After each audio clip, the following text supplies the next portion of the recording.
বন্ধু আজকে ইউটিউবের এমনই তিনটি কার্যকারী টিপস বলবো যে টিপস তিনটে আপনারা শোনার পরে জাস্ট আপনাদের ইউটিউব চ্যানেলের উপরে যদি অ্যাপ্লাই করেন সেক্ষেত্রে কিছু না কিছু ফিডব্যাক আপনি পাবেন। এটা অবশ্যই পজিটিভ একটা ফিডব্যাক পাবেন। তো আশা করছি এই ভিডিওটা পুরো ইউটিউব জুড়ে কোথাও পাবেন না। তো আজকে একটু কষ্ট করে খুবই সংক্ষেপে একটা ভিডিও যদি আপনারা শেষ পর্যন্ত দেখতে পারেন সেক্ষেত্রে কিন্তু খুব ভালো একটা রেজাল্ট নিতে পারবেন জাস্ট তিনটা টিপসের বিনিময়ে। বন্ধু এই তিনটা টিপস এমনই কার্যকারী এবং এমনই ইফেক্ট আপনার চ্যানেলের ভিতরে তৈরি করবে যে ইফেক্টটার রেজাল্টটা আপনারা কিন্তু এক সপ্তাহ থেকে এক মাসের ভিতরে আপনারা আপনাদের চ্যানেলের ভিতরে খুবই ভালো একটা পরিবর্তন পাবেন। যে টিপসগুলো ব্যক্তিগতভাবে আমি আমার নিজের চ্যানেলের উপরেও অ্যাপ্লাই করার চেষ্টা করছি। বন্ধু এইখানে ফার্স্ট টিপসটা দেব আপনাদেরকে, অবশ্যই কোয়ালিটি সম্পূর্ণ ভিডিও দিতে হবে। তো আপনি যদি কোয়ালিটি সম্পূর্ণ এবং যে ভিডিওর ভ্যালু আছে সেই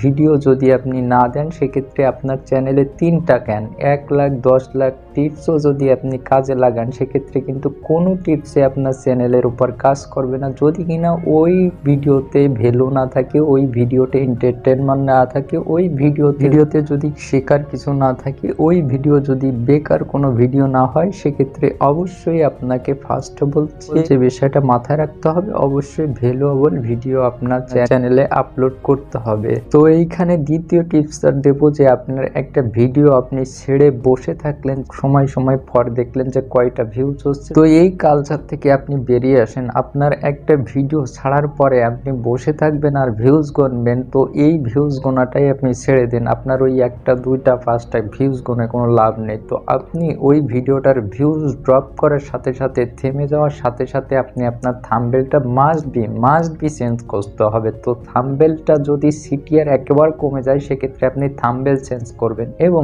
থাম্বনেল চেঞ্জ করার পরেও যদি কাজ না হয় সেক্ষেত্রে কিন্তু আপনার ভিডিওর টাইটেলটাও চেঞ্জ করতে হবে পাশাপাশি। তো বন্ধু আপনি যখন ভিডিও থাম্বনেল চেঞ্জ করবেন, ভিডিওর টাইটেল চেঞ্জ করবেন, তখন ইউটিউব মনে করবে যে এই ভিডিওটার যেহেতু কোয়ালিটি আছে এবং এই ভিডিওটা ওই ক্রিয়েটার আপ্রাণ চেষ্টা চালিয়ে যাচ্ছে এই ভিডিওটা র্যাঙ্ক করানোর জন্য, সেক্ষেত্রে ইউটিউব ব্যক্তিগত দায়বদ্ধতা থেকে হলেও আপনার ওই ভিডিওটা কিন্তু রেকমেন্ডেশনটা বাড়িয়ে দেবে এবং ওই ভিডিওর ইমপ্রেশনটা বাড়িয়ে দিয়ে আরও নতুন নতুন দর্শকের কাছে তুলে ধরবে। সেক্ষেত্রে কি হবে, আপনি যেহেতু বারবার থাম্বনেল চেঞ্জ করে আগের সেই এলোমেলো থাম্বনেল থেকে আপনি যেহেতু আকর্ষণীয় একটি থাম্বনেল সেট করেছেন সেক্ষেত্রে কি হবে, আপনার ওই থাম্বনেলের উপরে দর্শকরা ক্লিক করবে। তো তারপরেও যদি ক্লিক না করে তাহলে আপনি আবারও থাম্বনেল চেঞ্জ করবেন, আবারও টাইটেল চেঞ্জ করবেন। তো আপনার টার্গেট থাকবে যে আমি ওই ভিডিওটা ভাইরাল করেই ছাড়বো। যত সময় না দর্শক আপনার ওই থাম্বনেলকে পছন্দ না করছে তত সময় আপনি কি করবেন, থাম্বনেলটা চেঞ্জ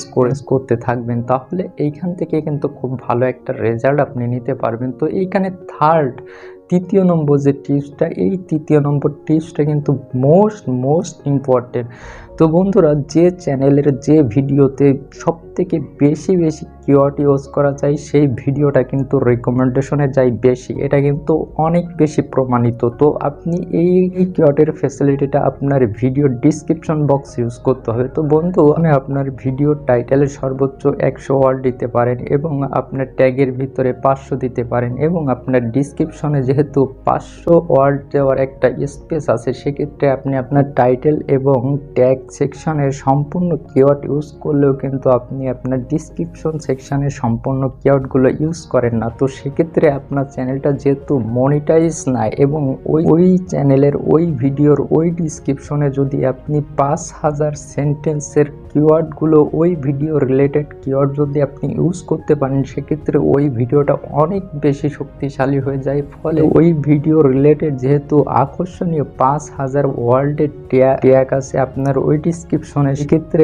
অডিয়েন্স যে কিওয়ার্ড নিয়েই সার্চ করুক না কেন সেক্ষেত্রে আপনার ওই ভিডিওটা কিন্তু ওই অডিয়েন্সের কাছে যেতে বাধ্য, কারণ ওই ভিডিওটা অনেক বেশি হার্ডনেস হয়েছে যেহেতু ওই ভিডিও কিওয়ার্ডের ব্যবহার করা হয়েছে হিউজ পরিমাণ। তো এটা কিন্তু বাস্তব এবং পরীক্ষিত একটি এক্সপেরিমেন্ট। তো আপনিও চাইলে আপনার যে ডিসক্রিপশন বক্স, ওই ডিসক্রিপশন বক্সটা আপনি মোস্ট ভাইরাল কিওয়ার্ড, সেই কিওয়ার্ডগুলো সেট করবেন এবং ওই কিওয়ার্ডের উপরে কোনো কমা ইউজ করবেন না, কারণ এটা ইউটিউবের পলিসির কোথাও নাই। জাস্ট আপনি কোনো কমা ইউজ করা ছাড়া সেন্টেন্সগুলো লিখে জাস্ট নেক্সট অপশনে চাপ দিয়ে পরপর সিরিয়াল মাফিক লিখে যাবেন। তাতে করে আপনি একটা ভালো রেজাল্ট কিন্তু নিতে পারবেন। তো আশা করছি এই 3টা টিপস যদি আপনি কাজে লাগাতে পারেন, সেক্ষেত্রে আপনাকে ধরে রাখার সাধ্য কিন্তু কারণ নেই। তারই সাথে ভিডিওটি এখানে শেষ করব। ছোট্ট একটা অনুরোধ করব, যদি কিনা এই ভিডিও থেকে সামান্যতম উপকার আপনার হয়ে থাকে, সেক্ষেত্রে মাস্ট বি এই ভিডিওতে একটা লাইক দিয়ে আমাদের চ্যানেলের পাশে থাকবেন।